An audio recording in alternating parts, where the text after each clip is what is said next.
Hi everyone, thank you so much for coming to this video. So today we're going to be going over how to do integration by substitution. So make sure you review the past videos on integration just to make sure you fully understand how to do that first before coming to this video.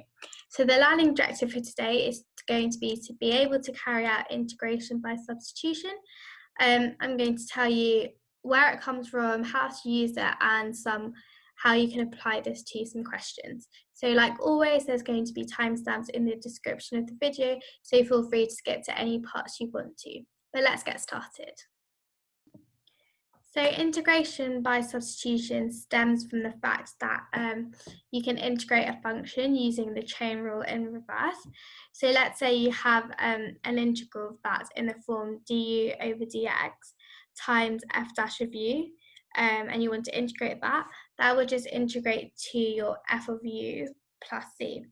So this comes from like the chain rule. So if you remember, in the chain rule you have your dy over dx, that will just be equal to dy over du times du over dx. So let's say you have a function that is in the form of a product of these two, of dy over du, which is the same as f dash of u, times your du over dx, then you can just notice that the integral of that will just be equal to your f dash of u.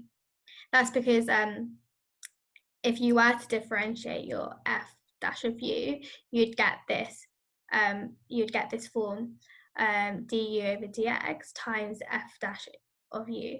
So this is because, so let's say you had y is equal to df of u, with your u being like a g of x, let's say like a function, then your dy over du, that would just be equal to f dash of u. And if you were to differentiate your du over dx, you would be left with, like, if you differentiate your function of x, which is just differentiating du over dx. So that's why this method works. So let's try apply it to this question here. We want to try and find the integral of 6x to the power of 5 times e to the power of x to the power of 6. So to do this, we need to try see if any of this can relate to like the chain rule in reverse, and if we can get an f of u.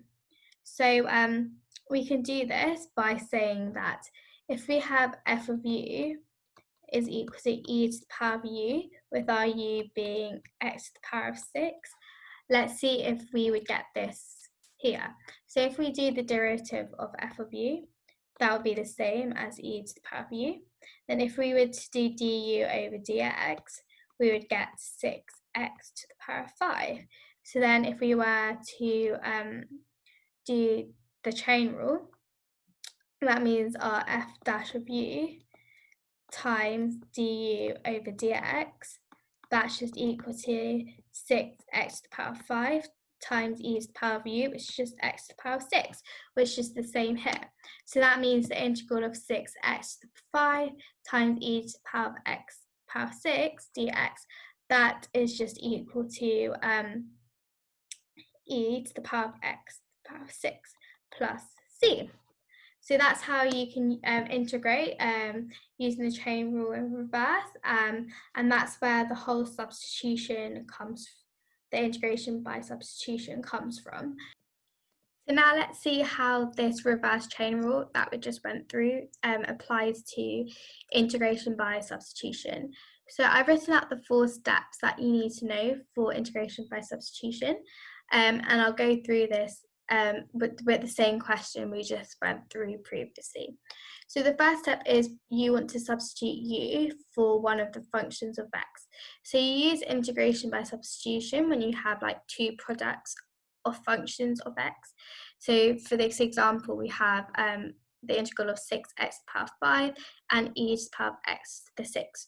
So we just have 2 functions of x here. So we want to substitute u for one of the functions of x, and we want to do this just to try and make it easier for us to integrate. So let's substitute u as x to the power of 6. So now our next step is we want to find du over dx. So du over dx that would just be to bring your 6 down, 6x, 6 minus 1, 6x to the power 5. And now we want to rearrange it to get dx on its own. So if we do du is equal to 6x to the power 5 times dx. So that means dx is just equal to du over 6x to the power 5. So now we want to rewrite our original integral in terms of u and du. So that would just be equal to the integral of 6x to the power 5 e to the power of u times du over 6x to the power 5. And then if you see, these just cancel. So then you just get the integral of eu to the power of du. And that will just be equal to e to the power of u. And now remember to sub back in your u. So that would just be e to the power of x to the power of 6 plus c. And that's your answer. So if you see, by doing your integration by substitution, we got the same answer as before when we were just spotting the chain rule in reverse. So if you ever have like a question which is a product of two functions of x, and you notice that one could be like the derivative of another, then you could either solve them using integration by substitution or by like the chain rule in reverse, whatever is easier for you. But normally it might be easier just to stick to one method. I normally just use integration by substitution, but if you find that for some that you can use a reverse chain rule and you see that really easy, feel free to use that. But this is just an application of how you can use the reverse chain rule for integration by substitution. But remember that the reverse chain rule won't work for every single question, which has functions of like two different functions of x. So make sure you do know how to use both methods. So now that we've gone through everything wanted to cover, let's move on to an exam style question that uses integration by substitution. So let's try this question out here. Feel free to pause the video and try it out for yourself first. So we want to use the substitution u equals x squared minus 2 to find the integral of 4x times x squared minus 2 to the power of 4 dx. So yeah, again, we have two functions of x. We have 4x and x squared minus 2 to the power of 4. We can multiply this all out and simplify, but that will take a lot longer. So we want to try use substitution. So the first thing is we want to substitute u equals x squared minus 2, and then we want to find du over dx. So if we have u equals x squared minus 2, our du over dx is equal to 2x. And then we're going to rearrange this to get dx on our own. So we'd have du is equal to 2x times dx. So then our dx is just equal to du over 2x. So that means our integral is equal to 4x. So if we sub in our, rewrite this integral in terms of u and du, we get 4x times u to the power of 4 times du over 2x.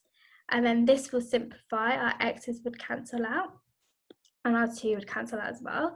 So that would be simplified to 2u to the power of 4 times du, and now we can just integrate as normal. So if we add 1 to the power, we'd get that is equal to, and divide, we get that is equal to 2u to the power of 5 over 5 plus c. And now if we just plug in our u values, we get that is equal to 2 times x squared minus 2 over 5 plus c. So yeah, that's how you do integration by substitution. Remember, when you get to this last stage, remember to just plug in what you subbed in your u is into the expression. But yeah, let's try one more question. So we have another exam question here. Again, feel free to pause the video and try it out for yourself first. So we want to use the substitution x equals sine theta to find the exact value of the integral between half and 0 of 1 over 1 minus x squared to the power of 3 over 2 dx. So they've asked to use the substitution x equals sine theta. So instead of substituting u for one function of x, they've just substituted x for a function like in terms of another parameter. So it works out the same way. You're just using another parameter, theta, instead of u, and you still want to try and rearrange to get dx on its own. So let's try that. So if we have x equals sine theta, then we have our dx over d theta. Again, that's just equal to cos theta, and we want to get our dx on its own, so we'll get dx is just equal to cos theta and d theta. So now we can just rewrite our original integral in terms of theta and d theta for this one. So because it's got limits, leave that out for now, because we're going to have to change that later on depending on how we've done the substitution. So do that later. We'll that later. So if we sub in theta and d theta for this, we'll get the integral of 1 over 1 minus sine squared theta to the power of 3 over 2 times cos theta d theta. So then we get, that's the same as the integral of cos theta over, if you remember, sine squared theta plus cos squared theta equals 1. So 1 minus sine squared theta is the same as cos squared theta, all to the power of 3 over 2. And then that's times d theta. So now we have that's equal to cos theta, and then if you do something that's like cos squared all to the power of 3 over 2, that would cancel out. So in the denominator we just get cos to the power of 3 theta d theta, and that would just simplify to remember indices. You will just have 1 at the top, cos theta to the power of 1, and at the bottom you have cos theta to the power of 3. So we'll just be left with 1 over cos squared theta d theta. And if you remember, that's the same as the integral of sec squared theta. And then if you remember, if you integrate sec squared theta, you'd be left with tan theta. So now we can just plug in our, we need to use our limits. So to do this, we need to, we can either substitute our theta using this, or we can work it out from here. So if we have a half is equal to sine theta, then we know that our theta, and you want to do this in radians. If you do the inverse of sine of a half, you'd get that is equal to pi over 6. So that's one limit, and then our other limit is if 0 is equal to sine theta. So then that means our theta is just equal to 0. So then we can find the integral between our two limits, pi over 6 and 0 of tan theta, and that would just be equal to,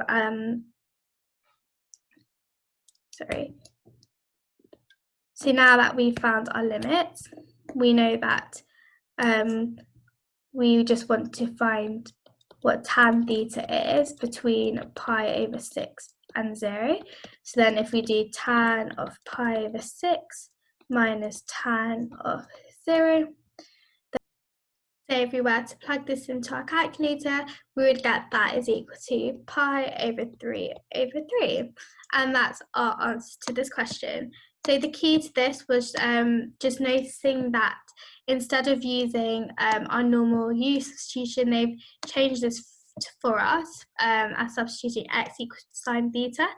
But you do the same thing, you just differentiate your substitution to try and get your dx by itself. And then you can just sub in your new parameters, which we had 0, theta and d theta, into our original integral, and just integrate that normally, cancel out, simplify until you get something that's easy to integrate. And then your last step is, if they've given you limits, make sure you change your limits according to what your substitution is.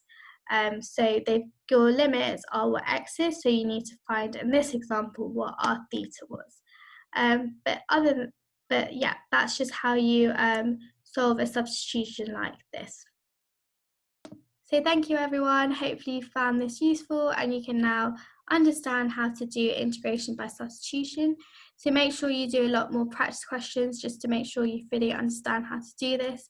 You'll most definitely get this in your exam, and they can be quite tricky, but the more practice you do, the more comfortable you'll get as to actually do this. So make sure you do a lot of practice. But thank you.